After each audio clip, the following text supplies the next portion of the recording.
Hello and welcome to Queer News Tonight. This is the world's first and only LGBTQ plus daily evening television news, broadcasting live and available on demand on all smart televisions, including Roku, Apple TV, Android TV, Amazon Fire TV, Twitch, YouTube, and of course, Facebook. It's time to queer up the news. It is Wednesday, November 22nd, 2023. We are live and literally out of the closet and into the headlines. So many of your important stories we are going to tell this evening on Queer News Tonight.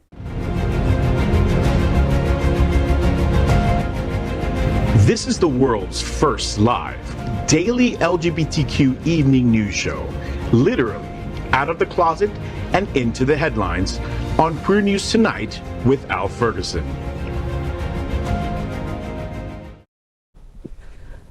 I'm out South Florida senior reporter John Hayden. This evening, we bring you the news of and perspective representing the LGBTQ plus community from South Florida, America, and across the planet. This is the world's first and only unedited live LGBTQ plus evening news show. Whatever happens unique in LGBTQ plus news, you will see it and hear it. Hotspots Magazine Happening Out Television Network is a nonprofit 501c3 media company in the same model of PBS and NPR, but designed for the LGBTQ plus community. Our mission is to support the 10 pillars of our LGBTQ plus community. We want to inform and educate the key issues of our Black community, Latino, lesbians and queer women, trans, students, youth, seniors, HIV and AIDS healthcare, business, social justice, and faith. Help us support our community. We are part of one of the largest LGBTQ plus media companies in America, Hotspots Magazine and Happening Out Television Network. Our magazine is celebrating 39 years of the LGBTQ plus experience, and our television news, talk, and entertainment shows support our mission to educate the LGBTQ plus and broader community. Well, let's begin by meeting tonight's panel. And we start with Elijah Manley, a community organizer, activist, and formerly the youngest ever candidate for the Florida House of Representatives. He is the owner of Benchmark Strategies, a South Florida consulting firm. Welcome, Elijah. Good to be here. Good to see all of you again. See you. Up next is Maxx Fenning. At 17, he formed a nonprofit called PRISM to promote LGBTQ plus inclusion, education, and make sexual health resources accessible to youth in South Florida.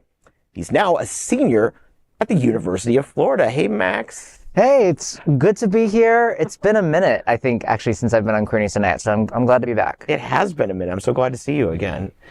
And up next, a fresh face, a wonderful face, a beautiful face. Let's welcome Solange Dekker. She's just been crowned and is the reigning Miss International Queen 2023. Miss International Queen is the world's biggest beauty pageant for women of the transgender experience. Started in 2004 and CNN's original American documentary series, This Is Life with Lisa Lang, named the pageant the largest and most prestigious in the world.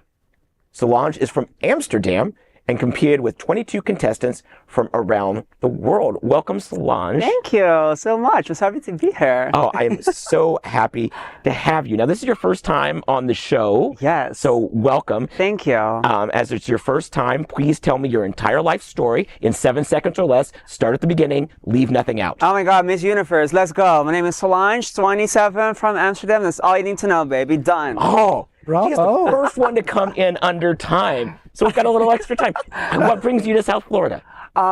Just representation, meeting amazing new people, and fighting for our rights, which are challenging, which are challenged every day. And I'm just here to make a difference due to the pageant that I'm in. Just utilizing the platform that has been given to me, and I'm working very hard to make sure that I can bring some light and a little bit of motivation to the transgender community here in Florida, in the United States of America. Even though I'm not even from here, how crazy is that? But I love that. I love to travel the world and just spread positivity and fight for justice where it's needed. That's wonderful. And the pageant was in Thailand. Exactly. So you have literally been traveling the world for this. I have literally, and the whole month of November, I've been to 6 different countries, and I'm just so very grateful that I'm now here in amazing Florida, to make it even more amazing. And it is, and we are lucky to have you. Thank you so much for Thank coming. you. And finally, Mr. Gregg Shapiro, an inductee into the Chicago LGBT Hall of Fame. Gregg is the author of 9 books. His entertainment coverage, including celebrity interviews, runs in a variety of print and online publications, including out South Florida. Welcome, Gregg. Thank you, John. It's so good to be here with you kids. You keep me young.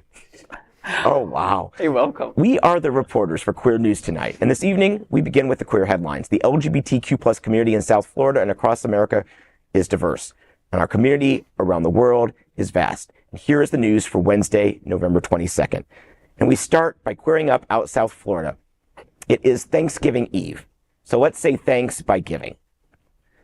Despite the fact that stores have been covering every nook, cranny, and corner with tinsel since Labor Day, the holiday season officially kicks off tomorrow. When we emerge from our food comas, we will hit the stores and then the drive. It's fun, it's festive, and it's an opportunity. It's an opportunity to help others you'll never meet. You won't receive a thank you. The recipients won't have a clue. But that's what makes it special. In this week's Out South Florida, we have a list of opportunities for you to make a difference in a fun and festive fashion. Bears of South Florida is collecting teddy bears this Friday at Hunter's. Pub on the Drive has their annual over-the-top wreath auction coming up, and you can put on your best Santa drag and stretch your red self down the drive in the sip and strut. Of course, holiday parties and toy collections are nothing new. But we are in a time when bigots don't want children to even know we exist. That's why this year is so important. We need to show up and be there for everyone in our community. All children deserve happiness on Christmas morning and the other 364 mornings of the year. This is an opportunity to be Secret Santa in the best ways possible. And, you know, I write, pardon me, I'm going to keep my comments brief. I write a lot of stories every week, you know, at least 6 or 7 for the paper, stories for here, my other outlets, Outclick Magazine. And this is one of my favorites that I got to write. And this is an opportunity for us. It's an opportunity, and we don't even have to work that hard at it. You know, Walgreens has a toy aisle with some really cool toys that are perfect for kids. Target, obviously, Walmart. This is our opportunity. Do something good. And someone else, please speak. In the 10 years my husband Rick and I have lived here in South Florida, we've both been very impressed by the generosity of the LGBTQ plus communities in Wilton Manors and Fort Lauderdale. It's really admirable, and I think other cities would be wise to follow in the area's footsteps. What's it like in Amsterdam and the EU? Do they have the same? I know there's Christmas. I know that. Yeah. Do they have the same charity drive? Do they have the same help of sense of community spirit? Yes and no. I mean, for example, we don't celebrate Thanksgiving. It's not a holiday in here. And there are certain organizations that help to ensure that most likely children who grow up in very poor families get presents and get like some special time with Christmas. There's a famous TV personality called Linda. She has her own organization, which actually was, when I first competed in 2020 for a different pageant, was one of the charity events that I also worked for.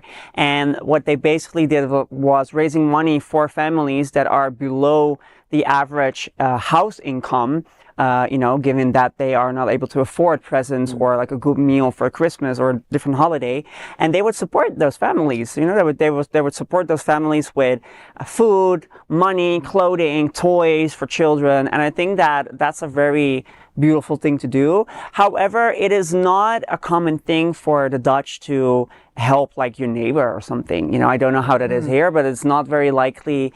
Only if you're like in very good contact with your neighbor. But I've never experienced that my neighbor come up to me and said like, "How are you doing? Do you need something extra?" Maybe that's because I'm just doing always very good. Maybe. But I've never had that. So there are some beautiful initiatives. Yes. Awesome. And you can get the list of LGBT related organizations in this week's Out South Florida. Also, this last Saturday, I went to a food drive put together by, Michael Albetta. He works at the appraiser's office. He's very involved in our politics. Such a great man. We fed over almost over 2,000 people I know will be served by this. You can check out that video, the article in Out South Florida, and at John Hayden Journalist to see a little video. And I encourage you to look at it because it is really cool. Well, next, let's queer up courts. Supreme Court rejects Florida's request to reinstate drag ban. The Supreme Court is denying Florida's request to allow it to enforce a law making it a crime to allow children to attend a drag performance. Hamburger Mary's Orlando is challenging the ban, and a federal court put it on hold, saying the law is likely an unacceptable limit on free speech. Florida is appealing and asked to be able to enforce the law during the litigation process. 3 conservative justices joined the liberal bloc in declining to intervene. This means Florida businesses may continue to have public drag shows for now. Next, the case goes to a federal appeals court. After that, the Supreme Court could decide to hear the case. I just think this is another example of such a phenomenal loss for Ron DeSantis and such an amazing win for our community. I mean, it goes without saying, but drag is not a crime, and it is a freedom of speech issue. And the fact that we're able to express ourselves, the fact that we're able to show up and show out in our true and authentic selves is so spectacular and phenomenal. And I'm glad that it's still able to continue despite everything that we're seeing in our legislature. It's funny how he keeps getting slapped down and just won't stay down. Just stay down. Oh no, it's like, keeps popping up. 3 conservatives dissenting. Sounds like a line from the song The 12 Days of Christmas in Hell. Protection of Children Act. My ass. You know who needs to be protected from? Children need to be protected from? Stupid parents. Not politicians. Stupid parents. Or not protected from drag queens, but from stupid parents. Yeah, this is also bad for them as well. In other cases, they might be arguing when they're arguing parents should have the right to make decisions for their children. And then in this particular legislation, they're taking away that right. That's creating a really bad precedent for them when they get to argue in front of the Supreme Court in the next session. Right. I mean, I think we can all agree that it's not about the safety of the children at this point anymore. Because if it was really about safety of the children, you would ban guns, you would have more control on gun violence, you would have, you would stop the child trafficking or like all the higher things that are endangerment to children. And what's actually concerning is that, me not coming from America, I've heard a lot about this situation because I'm very into politics, especially here in America, maybe even more than in my home country. Shameful. But what is most scary is that it is flowing over into my country. It's flowing over. It's flying over to different continents because not quite long ago, there were troubles in the Netherlands when it came to drag shows. There were protesters who said, "Save the kids," and I thought, am I in America or where am I? It is flying over to different continents, and the conservative mindset of a person like Ron DeSantis is literally affecting other people in different continents, which is quite scary. And for me, it was a good thing to realize that, there's a lot of work to be done, like a lot of work to be done. And if we really want to save the children, then I genuinely think that we need to look at the highest points of how we can save the children. And I have never heard of a drag queen attacking a child. I don't know if any of you have. There's a lot of priests, though. There's a lot of priests attacking children. Exactly. Yes. But I think you bring up a really good point. I was just responded to like a TikTok comment actually earlier this morning. Someone saying, why don't you just boycott Florida and get out? And I said, well, we're on the front lines, and we can't just expect to be able to go to a blue state or go to a more affirming country and be good to go, because Florida historically is the hotbed of a lot of good and a lot of bad, right? We're at the forefront of LGBT rights, and then also at the forefront of attacks against LGBT rights, and those things spread, right? Other states, other countries watch what we do and act accordingly. If they see that this is a winning issue, this is something that is going to drive people like us out, they're going to go ahead and do the same thing, and then those front lines are just going to wind up on our doorstep wherever we wind up fleeing to. I will not become a refugee in my own state, and this is an example of the fact that we can and will win in the state of Florida. Also, I think another really great point. This is not protect the children, right? There's a phenomenal series on TikTok by Kristen Brody, who's also the vice president of the LGBT Democratic Caucus here in Florida, where she goes through all of the people making news names for sex crimes against children, and she has a whole website for it. I think it's who's making news for sexcrimes.com or something like that. I don't actually remember off the top of my head. And there has not been of thousands of cases in the months that she's been tracking it. There has not been a single drag queen, and trans people are also extremely underrepresented in that data set as well. So it just goes to show that that's all pointless fear-mongering that isn't based in reality. You know, to your point, hate is currently America's #1 export, but it doesn't have to be. And to your point, we are on the front lines, and we've talked about, you and I have talked about this before, off camera, and we didn't choose to be on the front lines, but we're here. And you've got a lot of mad people, and you've got a lot of angry people. A couple nights ago, I was at, and we're going to talk more about this in a story coming up, because you were there with me at Trans Day of Remembrance. And the last speaker, inarguably, was the most powerful. And she was angry. And she was mad. And I sat there and agreed with every single word she said. And we need to get mad. We can have joy and be furious simultaneously. It doesn't have to be one or the other. But we will win the fight. And hopefully in 2024, we won't win the fight next year. The fight is going to be decades long. But perhaps next year we can staunch the bleeding. Because until then, we can't move forward. But we're angry, and we're not going away. And we vote. For sure. I hope. Sorry. I just had to say that because the way it's looking, people are not voting the way they should. And if we really want to make sure that we stop the bleeding in 2024, we need to make sure that we're going after those younger voters. That, you know, I see stuff on social media nowadays, people attacking younger voters. It's just not a good recipe for 2024, but it is going to be a decades-long fight. And sadly, the one thing the right wing has that we don't have is they have these, and that's why they're exporting stuff overseas. They have these think tanks, these right-wing organizations with billions of dollars funded by the Koch brothers and other billionaire right-wingers who are trying to spread their agenda all across the world with this conservative bloc where they want to rewrite laws and constitutions. They're going to try to do that here for sure with a constitutional convention. And just all you have to do really is just you go online and you go to these websites and read what they're saying. Like you can read what Trump is trying to do in his supposed comeback. Mike Johnson, and you just read what they're saying. They're saying it. They're not even hiding it no more. They used to hide it. Now they're just saying it out loud. We are trying to rewrite the Constitution. We don't want any trans existence. Like they're saying it out loud, and people should be paying attention. Hopefully. Okay. Me? Okay. Next is Queer Up Entertainment. Will Smith denies accusations of gay sex with Dwayne Martin by former assistant. Will Smith came out swinging against a claim by a former assistant who said he caught the star having sex with a guest actor on Smith's sitcom, The Fresh Prince of Bel-Air. Smith's representative told TMZ that the story was completely fabricated.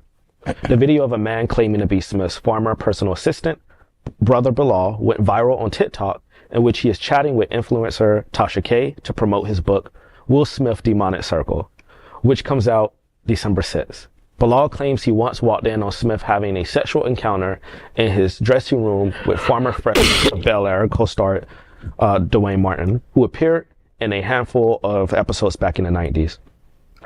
That wasn't the only tea Brother Bilal decided to spill. The alleged former assistant also made unsubstantiated claims about Will and Jada Pinkett Smith's sex life and claims Jada made demands that all staff working for the couple check into rehab.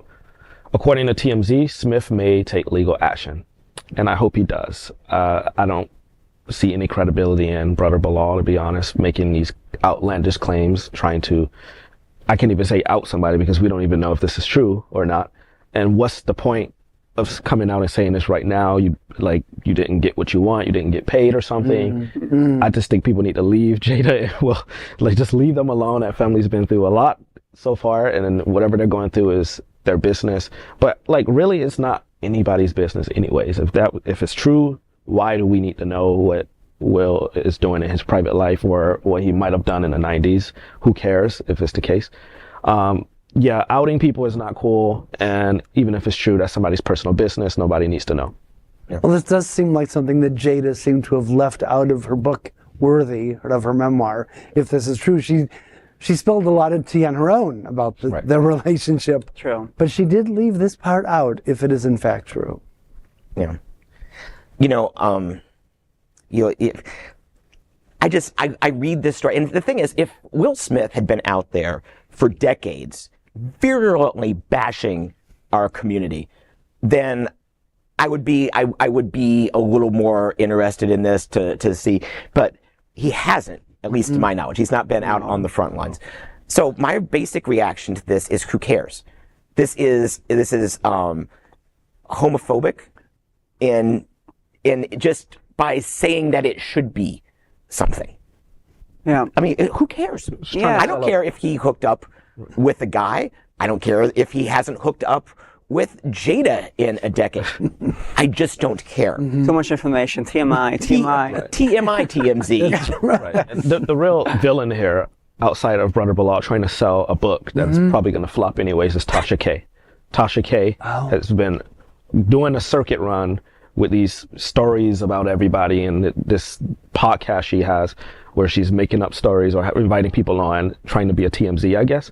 Tasha K is the real villain here. She shouldn't even platform this nonsense. And Does she have a history of being anti-gay? Well, I'm not really necessarily being anti-gay, but just, I just want to put the tea out about everybody. And so when Will does his legal action, he needs not just to sue this idiot, but to sue Tasha K as well for platforming the nonsense. Wow. And I'll just wrap this up, and I'll say I've interviewed Will Smith multiple times, and I'm pretty sure he's not gay because he never hit on me.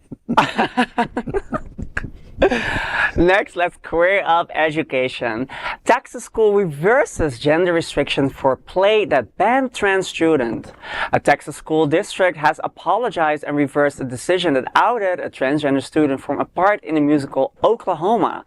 The Sherman Independent School Board voted unanimously Monday to reinstate the original show and cast after a meeting in which dozens criticized and spoke in support of the 17-year-old trans boy who lost his role in the production because of a new policy.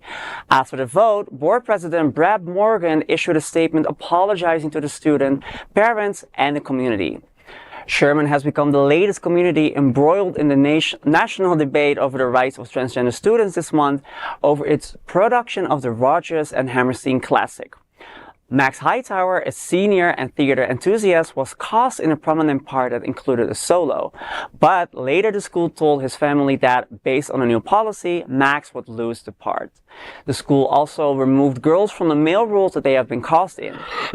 Hightower, Max's father, recalled the principle describing the policy as only males can play males and only females can play females. The school later changed course, saying it would not consider sex in casting, but instead put on an abbreviated version of the show tailored for young audiences. Now, this is a classical case of we don't want this person to play this kind of part because it would just bring too much commotion. But that's all about what acting is, right? You're playing someone else. You're playing something else. Right. There have been straight actors who've played gay. You had a cisgender actor playing a trans woman in a movie. You had a woman playing a man. You had so many things already happening. And it's for me, this is a true classical of just like conservative privilege. No, we don't want this, so it's not going to happen. Then outburst is happening, and then everybody thinking, ooh, we went too far, and then reinstating it, which just looks sloppy. It looks messy. It looks just messy to begin with. And I think the reason that it's very blatant that it's messy, and part of the reason why is because they cite a law that literally has nothing to do with theater. I'm pretty sure it's actually I'm pretty sure it's actually a trans sports ban is the law that they're actually referring to, which is not theater. But that also goes to show that when we have anti-LGBT legislation, oftentimes what we see is these individual school districts or principals or teachers that are tasked with following the law that don't know what it says, or they do and they don't really care and they want to use it as an excuse. When we in our state we have the Don't Say Gay bill and the expansion of the Don't Say Gay bill. Our Board of Education made a permission slip policy for GSAs. That is nowhere in the law, but they cite the law, and they do all of these different things to overinterpret this legislation and really do a lot of the legislators' dirty work for them in implementing it. Eagerly complicit. Very, very complicit. Quote, a Texas school district has apologized, end quote. I dream of someday reading the words, quote, a Florida school district has apologized, end quote. They won't. They're afraid to get fired. And then you got principals who don't even know what to do. I have one friend who's a principal, and she calls me and she's like, is this legal? Can I do this? And I'm just like, honestly, I'm right there with you. I don't know, because the law is vague, and you should be asking the general counsel for the district, but they don't even know, because they create these laws for the ambiguity, so you don't know, so that they can then fire the teacher or come after them. And it's willful ignorance, right? I mean, there's instances down in Miami where, you know, where the general counsel for their school board will say, oh, this is what this law says, and they'll say, well, I actually personally disagree with that, and then vote accordingly. And it's absolutely insane, right? The fact of the matter is that they don't actually care what the law says. Mm-hmm. You know, they'll tell you didn't read the bill when you're arguing about it before it gets passed, and then after it gets passed, they'll completely ignore everything that it says and just interpret it however they want to. It's ridiculous. Yeah. This isn't just an attack on trans youth or LGBTQ plus youth. This is also an attack on the arts. Mm-hmm. This is an attack on the foundation of thought, because we can trace it all the way back to the Greeks, and if we looked further, probably even further back to Mesopotamia, that theater has been a way of telling stories and keeping stories and traditions alive through the generations, because, you know, cave walls didn't hold a lot of scriptage back in the day.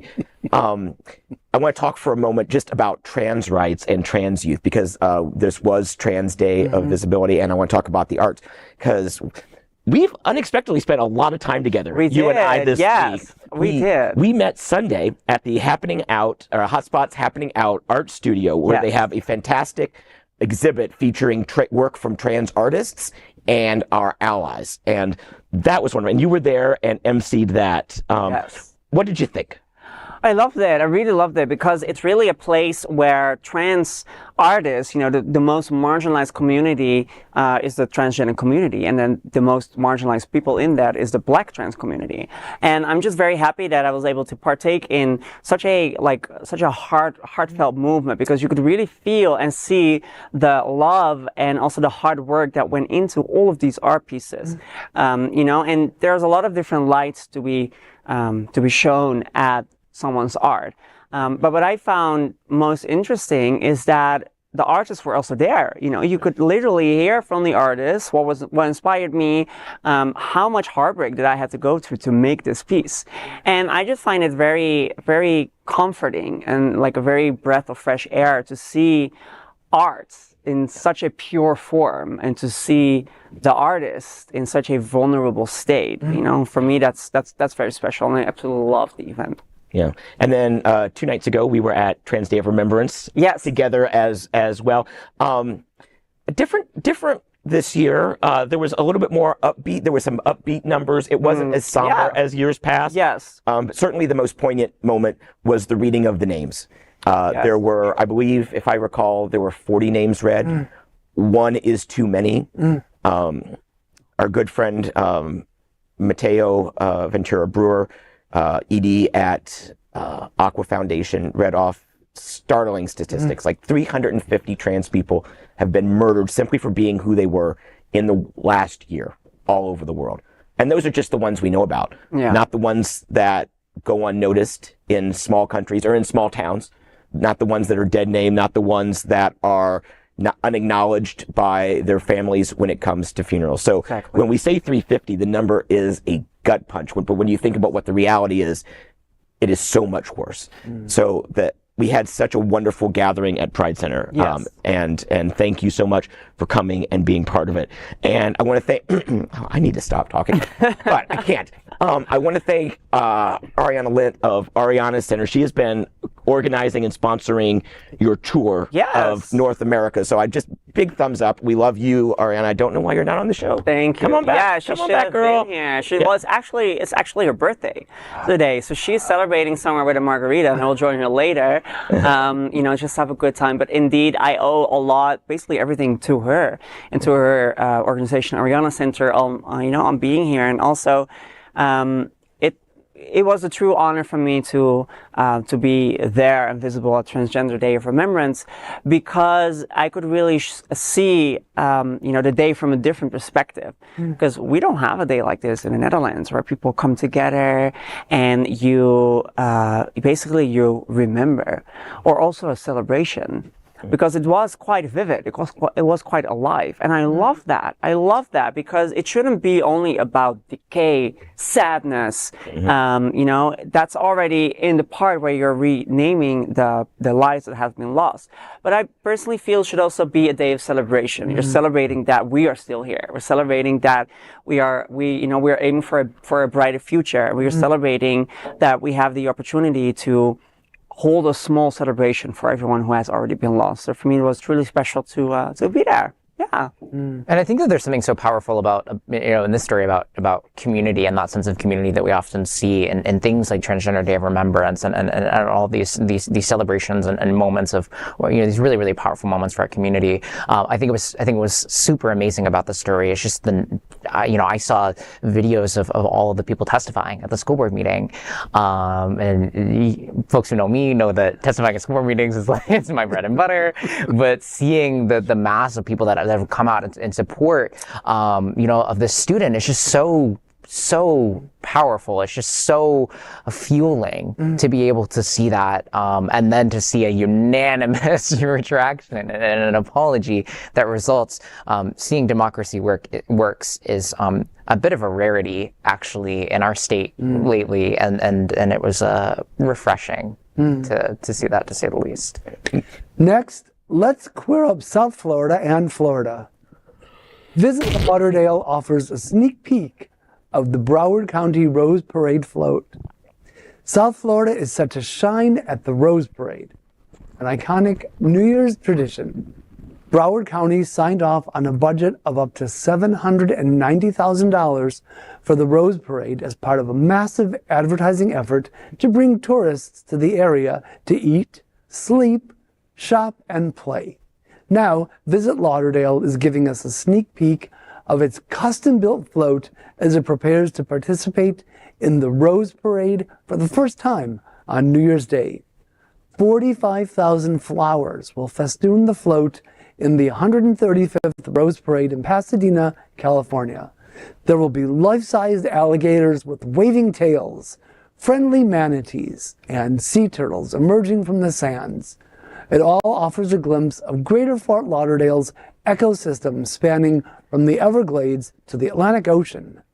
Landmarks will include the wave wall along Fort Lauderdale Beach and an architectural replica of the Seminole Hard Rock Guitar Hotel. Stacy Ritter, president and CEO of Visit Lauderdale, calls it an opportunity to be visible to 24 million households and many more internationally. Broward's float will be 24 feet long, 18 feet wide, and 55 feet high. It is expected to take more than 25,000 hours for designers at a fabrication company to put it together. It will be on the float? That's still a surprise. Visit Lauderdale. Everyone under the sun.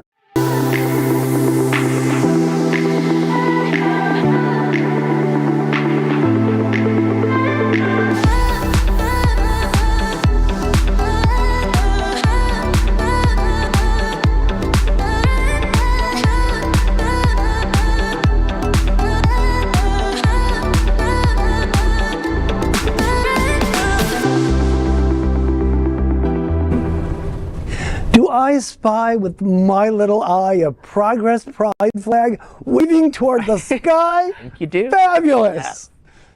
Yeah. Absolutely wonderful. Yeah. Love it. I love it. It really shows there's room for change. I'm actually really excited to see a manatee. I've never seen a manatee before. I haven't seen one either. I would love to see one too. They're so cute. I can't wait. I actually want to go. They're so delicious. Oh my God, no way! Shame on you. No, you didn't say that. I'm kidding. They're a little tough. I'm calling PETA as we speak. Oh, PETA on line one. No, I have to tell you, we could not ask for a better ally in Stacy Ritter or the organization that she has overseen for so long. I remember watching the Rose Parade growing up, because as a child, I was actually alert and awake by 8 o'clock in the morning for some reason on New Year's Day. Not so much in recent years, but I'm really looking forward to it. I love watching the floats and seeing the singers, and this float just looks incredible. Steve, can we see the graphic one more time, maybe? If not, it's okay. But I want to point out that these are life-sized alligators, but they're not real alligators. The tails will be waving, but they're okay. They're not going to run off and eat people in the audience. Also, friendly manatees. I think that's redundant.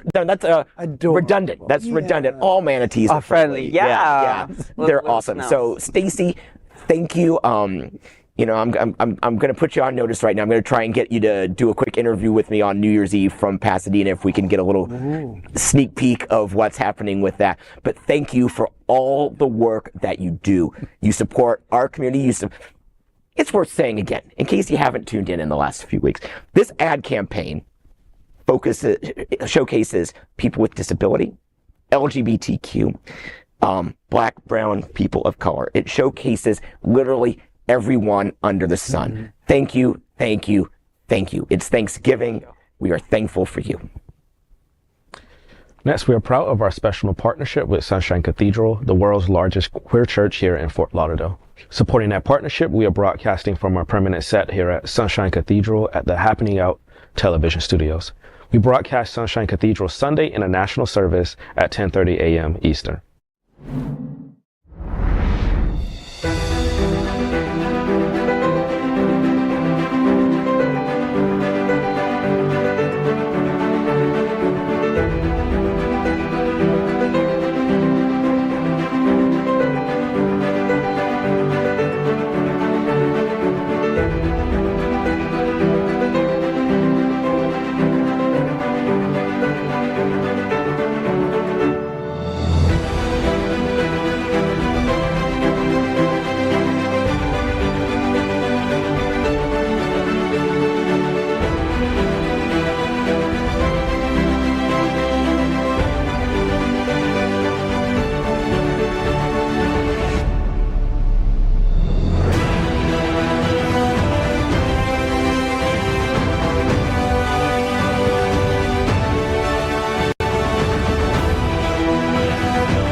That is today's news for the LGBTQ+ community on the world's first and only daily LGBTQ+ evening news show. If our community is important to you, share this news with your friends and family. Are you, like most of America, part of our very large television audience watching this live LGBTQ+ news broadcast right now on Roku, Apple TV, Android TV, and Amazon Fire TV?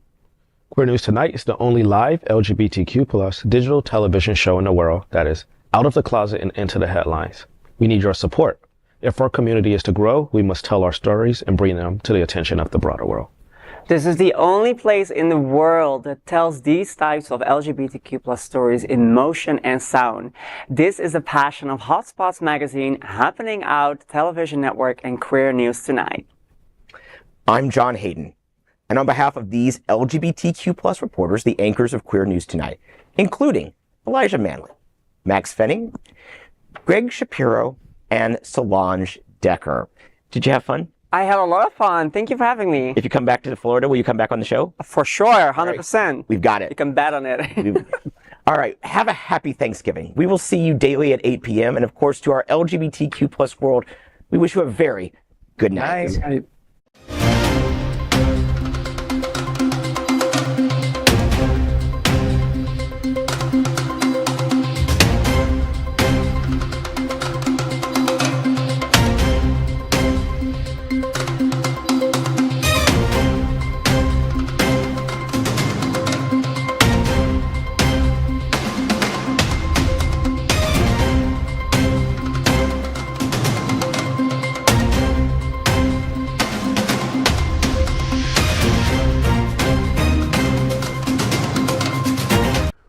are Queer News Tonight, the world's first and only live daily LGBTQ+ evening news show, brought to you from Happening Out Television Network.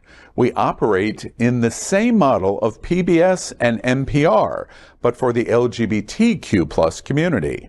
We educate, inform, and entertain by supporting the 10 pillars of our LGBTQ+ community, with more than 100,000 a week watching us on Roku, Apple Television, and other channels.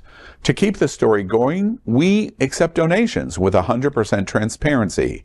Stay updated and live authentically with Queer News Tonight.